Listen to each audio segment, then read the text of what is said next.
Today it is my pleasure to speak with Hope Fitzgerald. Hope, you are a spiritual teacher, visionary speaker, coach, and author of the book The Infinity Wave. You have over 30 years of experience in intuitive dowsing, energy healing, and spiritual coaching. You are passionate about sharing the transformative power of the infinity wave, and you have dedicated your life to empowering individuals to break free from limitations and embody higher state of consciousness. Hope, what a pleasure it is to speak with you today. Thank you so much. I'm overjoyed to be here. So am I. Hope today we will explore, among other things, the infinity wave, which I mentioned briefly in the introduction, but also energy healing, dowsing, and more. See where it takes us, really. Before we go there, what I would like to start with is asking you how you first encountered the infinity wave. So give me a brief overview of that time. What was happening in your life, and what happened then? Well, it's kind of a common theme that when people go through a very difficult time, there's a change and sometimes a gift waiting on the other side, depending on how you go through that difficult time. And I went through a very difficult time in 2010 with a lot of traumatic events. Towards the fall, I realized that I was on absolute zero, physically, mentally, emotionally, and spiritually. And that is a dangerous time. That's when you become vulnerable to disease and all kinds of things. So I went off to back-to-back sound healing workshops with a wonderful man named Tom Kenyon. And it turns out that what I was doing, when I look back on it now, I didn't know it at the time. I was just going for it, It was a shamanic initiation. If I had to choose words for it, I got into sync with him and his teaching and his incredible ability to channel a wide range of beings through his music, through his sound, his voice. And by the end of the thing, I was restored. More importantly, I had come to some understanding about what that prior year had been about, not just that year, but really my whole life, the programming. And I had been on a quest during these retreats to clean out. I always say clean my inner bowl. Like I scrubbed this big bowl that was in my being so that I had no story anymore. And by the end of it, the very, very last practice, I had one remaining question that had to do with why these dramatic events were coming to me when I'm pretty sensitive, Anyway, I got my answer in the last practice, and it was so stunning, such a beautiful reframe, brought me into such gratitude that in my mind's eye, and I didn't do this in physicality, I went prostrate on the floor, and out of me sprang these words: I am a willing vessel, do with me what you will. Now, these were not words that I was used to saying. They just came out internally. That was the degree of my gratitude for the understanding that I had received. I went home. I felt delightfully empty. You could have called me any name. I would have answered. I had no story anymore. It was incredible. It was so freeing and delightful. And then on the third day, I was walking across my living room. My dear friend was visiting. And all of a sudden, I'm staring at a giant wave. Beautiful 10-story, I don't know, huge turquoise wave. And there seemed to be a little byline with that. And it said, paraphrasing, this wave represents a push of evolution that is coming to the planet and will anchor in at the end of 2011. If you choose to swim with it or surf it, it will be much better than if you resist. Okay. Then the wave turned to the side. So now it looked like a surfer would come through the barrel. It was kind of like a letter C hanging like this, big wave like that. And that one had a byline too. And it was as the ocean pulls away from the shore and deepens into the seabed to get its energy to create the crest. That's how the physics of a wave works. So should you leave all your book learning, your so-called knowledge on the shore. Go to the earth, go to the wisdom keepers of the earth for your information, for your knowledge, and mix that with this incoming wave push thing. Then, instead of the water falling right back down to the ocean like it would normally do, it turned into this figure eight made of flowing water. Now, I can show a picture of it if you like, but it's, there was no byline with this. And it was hanging out in front of my consciousness about 18 inches, it was about this high. And it just was like a clear thing that was in my daily life for about 3 days until I sat down with my dowsing rods to say, okay, this is getting annoying. What is this thing? And that started the inquiry into what this was. Mm-hmm.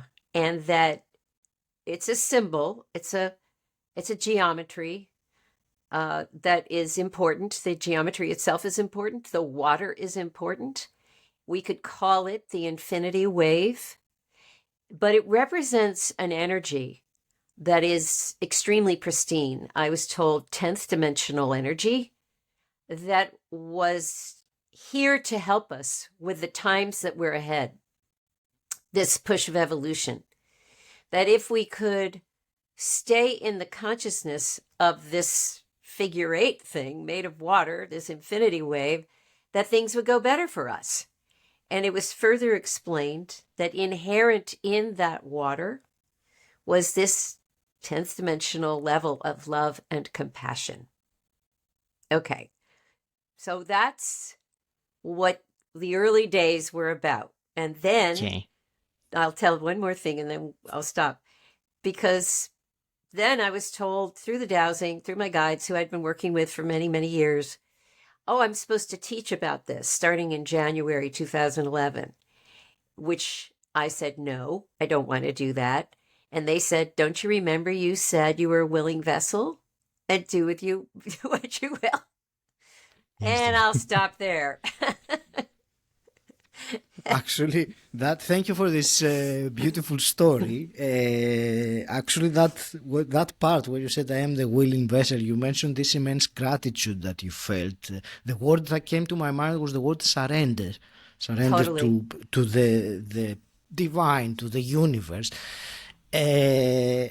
You also used the word when you were speaking about that shamanic initiation, I think you called it. You used the word you were restored, and I liked very much that choice of word.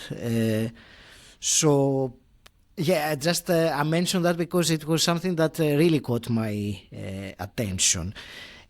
What I want to ask next is, actually I'm now very fascinated with your description of the infinity wave, and you said that it is a kind of energy or a wave that we should swim with it, you said, or surf it rather than fighting it. So can you tell me a bit about how it helps us, as you said that it does, and obviously this metaphor of surfing or swimming it is nice to hear, but more practically, how can one swim an energy wave that most of us are not, at least, we can't sense it in a visible way, the way that you did. Okay. But it makes So, sense for me when I hear you say that. I get it, even though I can't see it, but I get it. But explain that to me. well, it's the initial image of this giant wave pushing forward was a sense, the sense of it was this is coming, and you have choices about how to respond. So when the initial message was to be fluid and not to resist, because if you're at the beach and you resist a wave, you're going to get knocked down. So you have to learn a more fluid response to the changes that are coming. Now in 2010, of course, we had no idea what would be happening. And of course, in the last 5 years, we've had quite a bit of change to deal with. And it's not stopping. It's moving faster than ever. So may I show a picture of the wave for people? Absolutely. Okay. So just to get a visual of it, it's just easier to show it in this large form. Mm-hmm. This geometry of the water in the figure eight, and it can go either way. It's just how this is pictured in this on the book. But what the wave helps us to do is to stay in that flow state. It reminds us to stay flexible, to not become rigid. When people encounter change, especially big change, their first instinct is to hold tight, is to grip. Mm-hmm. Hold your breath, Mm-hmm. right? And there are people, millions of people right now who have still not come out of that frozen state after everything they've been through. They're still in a state of shock and kind of like a deer in headlights. They're going through their daily lives, but they're not the same. There's a kind of a locked up part of them. Maybe everything's going to go back to normal someday, which it isn't. And so what this figure eight made of flowing water is a metaphor, but it's also practical. So we know that thought creates reality, right? We know this. So we know we are also mostly water, right? We're depending on how old we are, between 80 and 98% water. So we also know that water has memory, and we know that water has consciousness. This has been proven now multiple times by different researchers around the world. So we have this watery shape as a means of communication. And within that water, this particular shape, this particular water, is this high level of love and compassion. It's built into the symbol. It's built into the water. So if I want to change my reality, I'm going to use this symbol in my mind's eye to imprint upon the situation and see what happens. What I'm doing is I'm sending 10th dimensional love and compassion that is not from me. It's in the symbol, and I'm putting it on a situation. And if I hadn't seen it and hadn't heard other people describe it for all these years, I wouldn't have believed it. But I'm telling you that it shifts a situation into a much higher state instantaneously. And I can give you an example. Would you like me to? Please do, yes. And then I Okay. wanted to ask something, but I would like to hear your example first. Okay. So this is something that happened at the very end of 2011, after I had followed my instructions to teach these workshops. I taught one full workshop, as I dowsed it out, was 1 weekend per month for 3 months. So 3 months, 1 weekend per month. And going into it, I had no idea what I was teaching. I had no idea what I was doing. I was looking everywhere on the internet for the infinity sign. Is anybody, and this is getting back to you a little bit, because I can't be the only one receiving this. Am I going crazy? Thought I was going crazy. Really, you're asking me to do something that takes me way out of my comfort zone, even though I've been a teacher, even though I've been a performer, even though I've been a director. when you ask me to teach something that is in the realm of spirituality and spiritual evolution, hello, no, thank you. I'd rather sit quietly in the back of the room. Also, because I always and still do consider myself a student. And once you get in the front of the room, then all kinds of projections of sticky stuff. I didn't want to go for it. But they were pushing me literally foot in the back. And so ahead I went. Each week I received, each week before the weekend workshop, I received a download. I got these practices would come through me. I had not been a fan of channeling, but all of a sudden here I am channeling. And these beautiful practices dropped in. When I got to the end of the first full workshop and I looked back, I realized that step by step by step, these 9 practices that came in were like a blueprint for a spiritual leap, evolutionary leap. And everybody who had gone through the program was demonstrating that. I repeated that 2 more times that year. At the end of the year, I went with a close friend of mine out to LA to do a very serious surgery that was required for her neck and all kinds of things. Anyway, she had prepared for surgery by doing hypnosis for surgery. And one of the things they do is they say, write out on a piece of paper what you want the anesthesiologist to say as you go under and come out for better outcomes. So she had that. We're waiting and waiting. We're about to go into surgery. She's all in her cap and gown, ready to go. And finally, in comes the anesthesiologist. Now, this woman who came in, middle-aged, clipboard in hand, she had on a very interesting surgical cap. It looked like a little pizza hat, kind of puffed out. Never seen anything like it, little flecks on it. Anyway, she stood opposite me at the foot of the bed.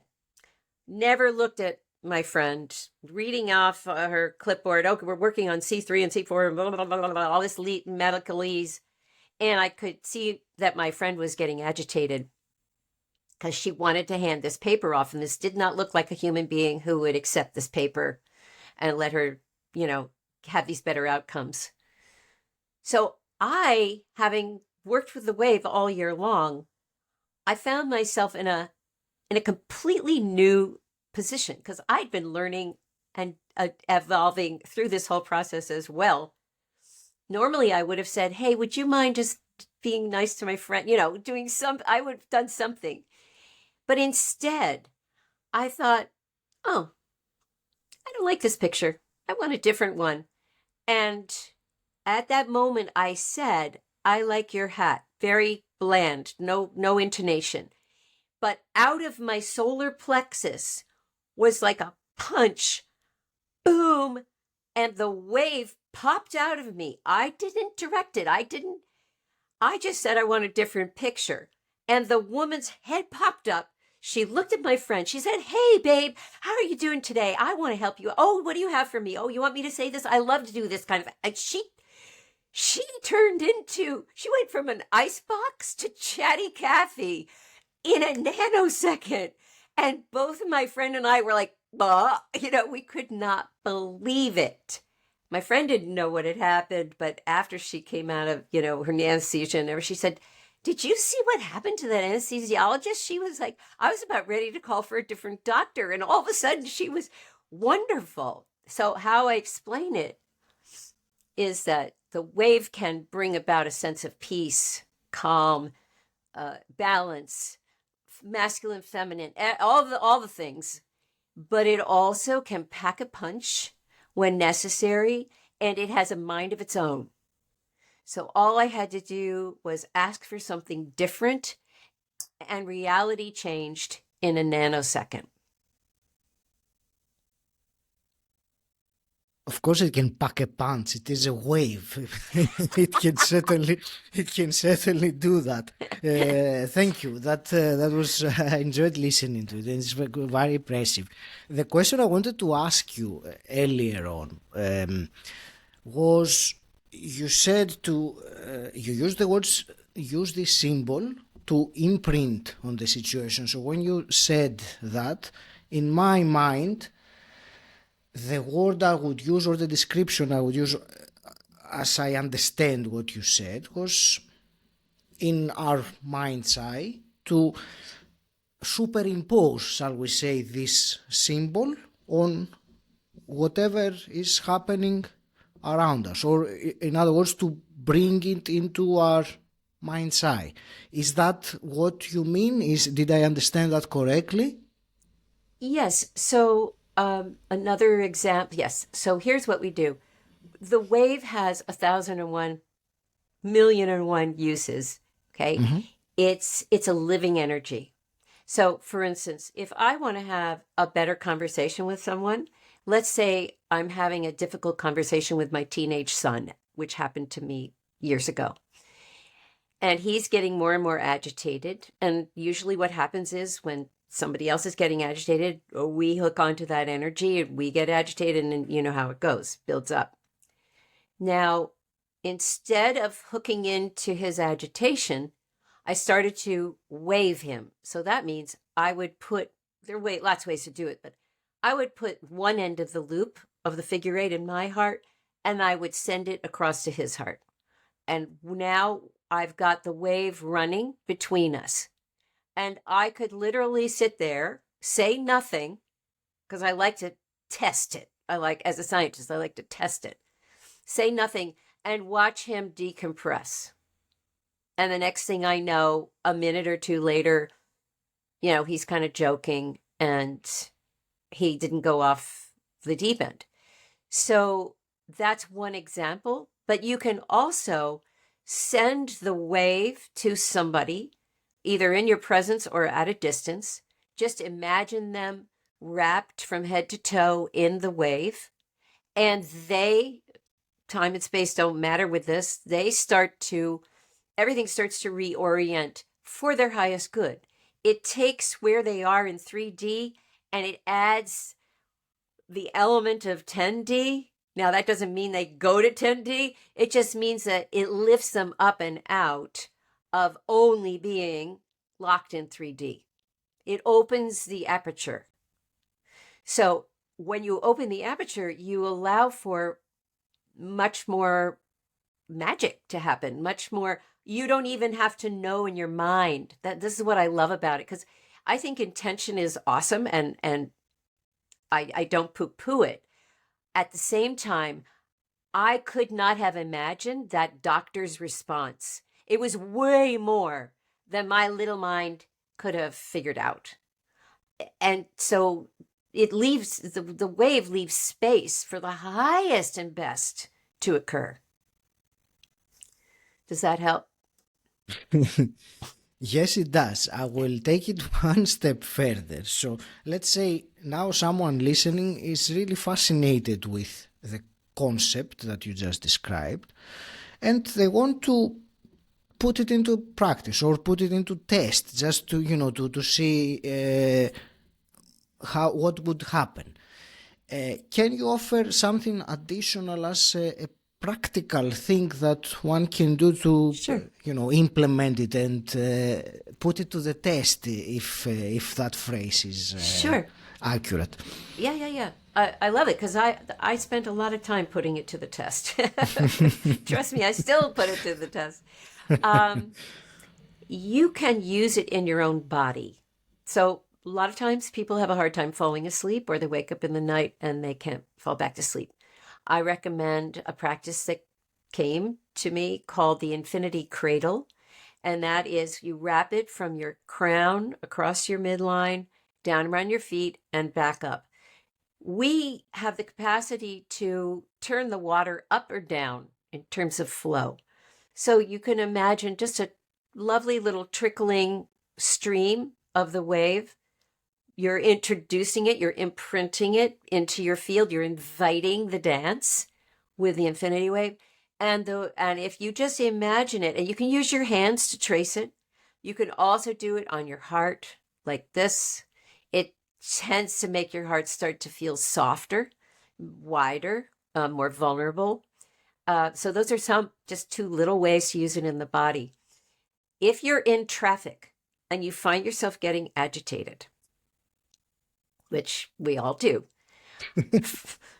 You can wave the traffic in front of you. Wave it from your heart out.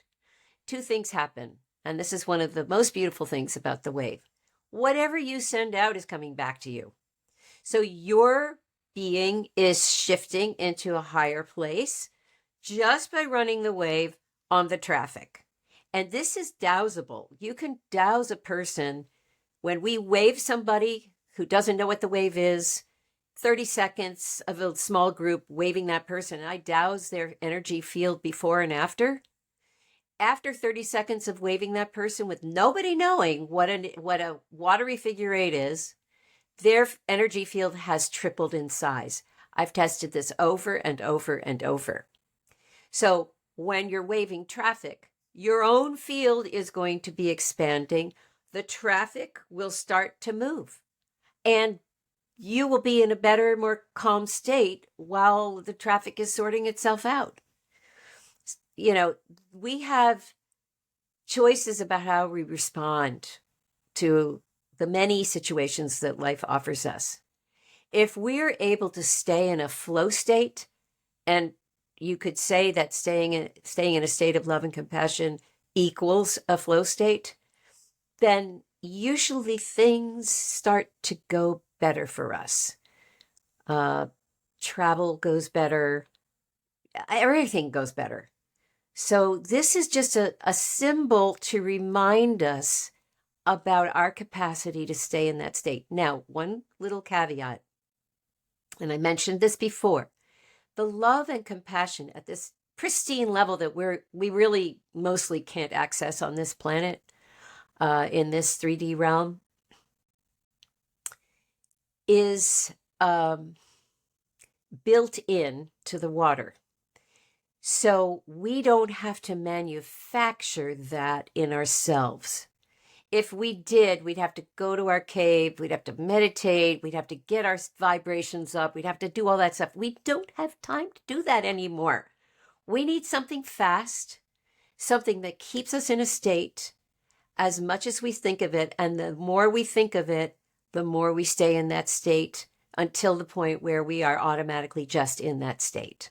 So I tell people, go to my website and cut the thing out, print it out, cut it out, put it all over, put it in your bathroom, put it in your car.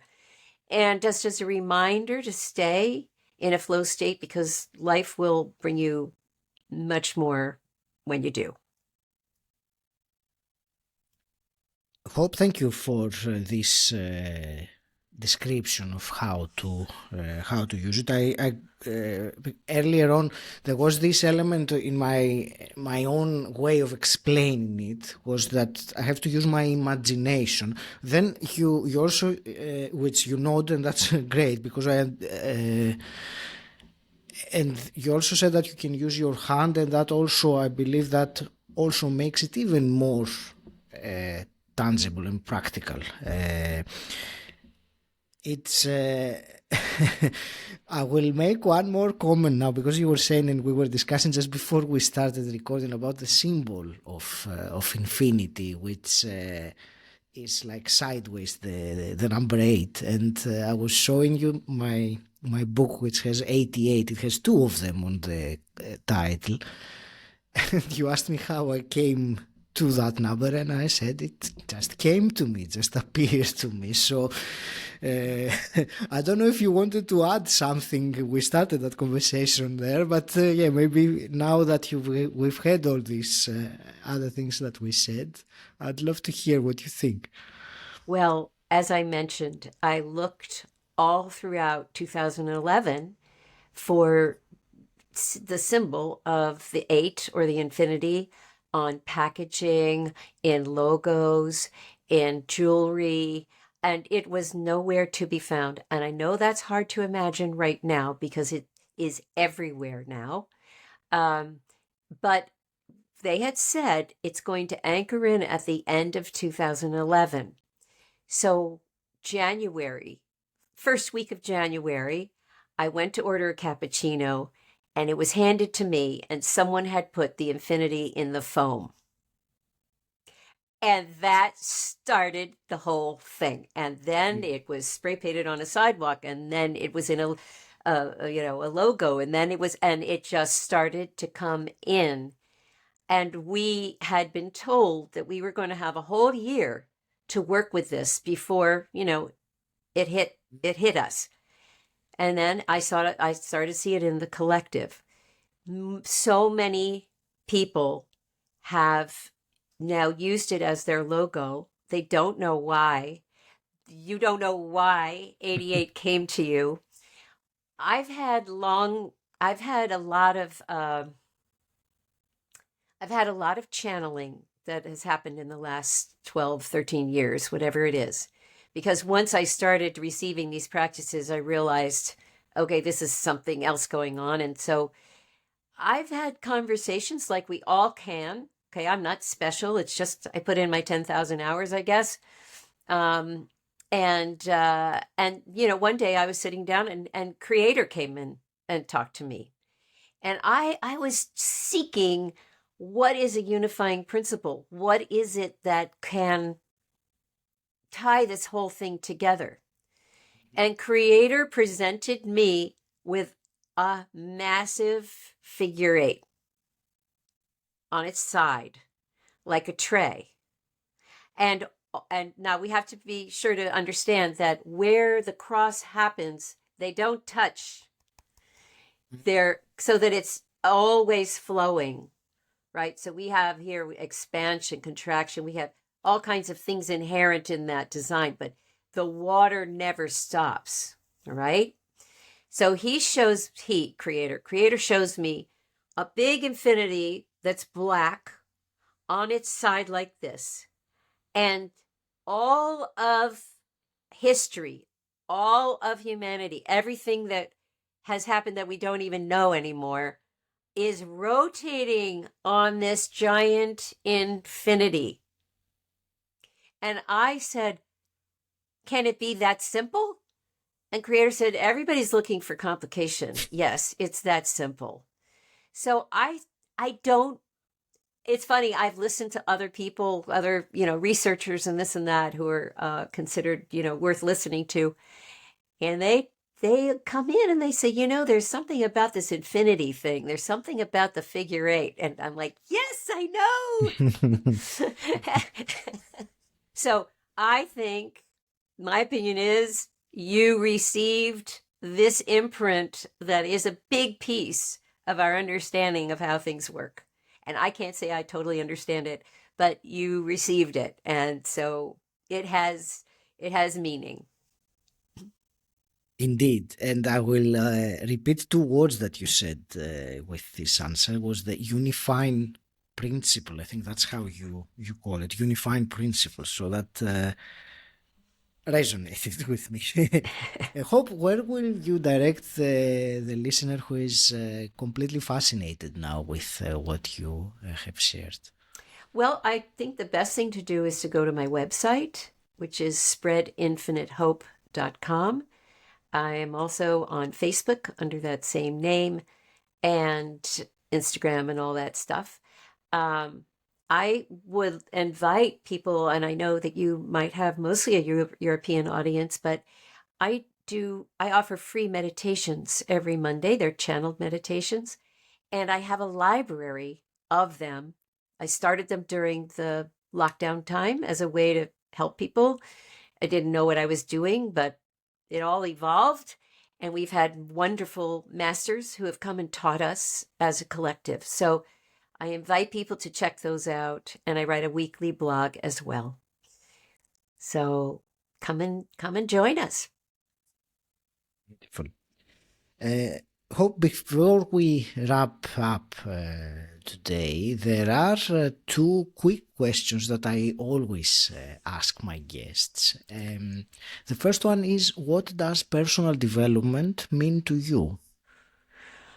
Oh,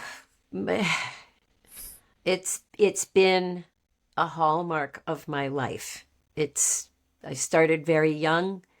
I'm still going. And to me, we enter with nothing. We leave with nothing except a polished soul. So it's an ongoing process. It means everything. And a hypothetical question. If you could go back in time and meet your 18-year-old self, what's one piece of advice you would give her? Oh my gosh. Don't worry about what other people think. Be confident. Be confident. I had a long history of problems with confidence. And yeah, I would tell her to just jump over that hurdle right away.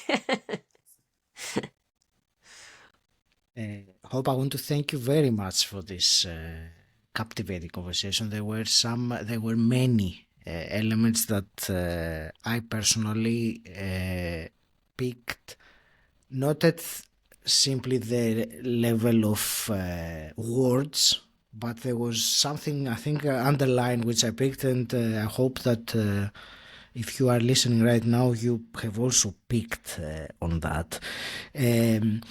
I want to wish you all the very best with your mission and spreading this powerful knowledge and message to the world. And I will leave it to you for some actionable parting wisdom. Well, I like to say stay wavy, because with every person who even uses a different tool, but if we use our tools to stay in love and compassion, we can know not only are we evolving our own souls, but we are impacting those around us. And so it's so important to do this. It's so, so important. And it's fun. It's joyful. It doesn't have to be heavy. So that's what I would leave you with. Thank you. Thank you.